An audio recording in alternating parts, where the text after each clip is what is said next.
আপনাদের সকলকে সুস্বাগতম। ভূত চতুর্দশী সবাইকে অনেক অনেক শুভেচ্ছা। আমরা এখন সবাই মিলে ঠাকুর দেখতে বেরিয়ে পড়েছি। সবাই মানে সবাই। মামুনি কোথায় গেলে? এই তো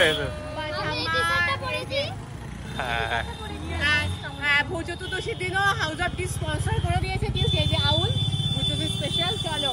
আর এই যে প্যান্ডা প্যান্ডাকে আর দেখা যাচ্ছে না, প্যান্ডা ঢাকা পড়ে গেছে।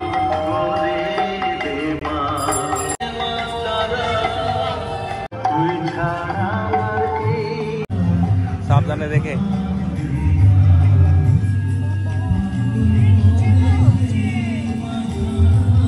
দেখছো এটা? তুমি কি দেখছো? হবে বাবা।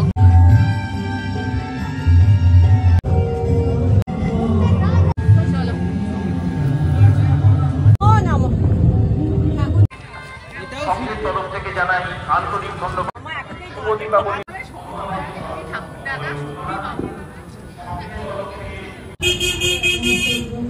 বাবা ভূত চতুর্দশীর জন্য 14 প্রদীপ।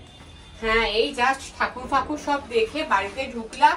ঢুকে আগে এবার আজ যেহেতু নরক চতুর্দশী বা ভূত চতুর্দশী, তাই আগে এটা রেডি করে নিয়ে 14 প্রদীপটা জ্বালিয়ে তারপর ফাইনালি ঘরের ভেতরে এন্ট্রি করব। প্রদীপ জ্বালানো হচ্ছে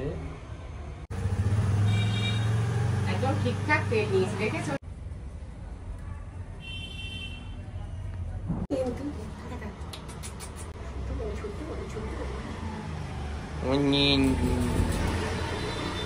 বন্ধুরা, আজকের ব্লগটা এখানেই শেষ করছি। ভূত চতুর্দশী বা নরক চতুর্দশী যাই বলুন, ভালো করে সবাই উৎসব যাপন করুন, ভালো করে থাকুন, সমৃদ্ধ থাকুন, শান্তিতে থাকুন। আমি অলরেডি প্রদীপ জ্বালিয়ে দিয়েছি 14টা প্রদীপ। Thanks for watching. Please like করুন, শেয়ার করুন, সাবস্ক্রাইব করুন। Thank you. Good night.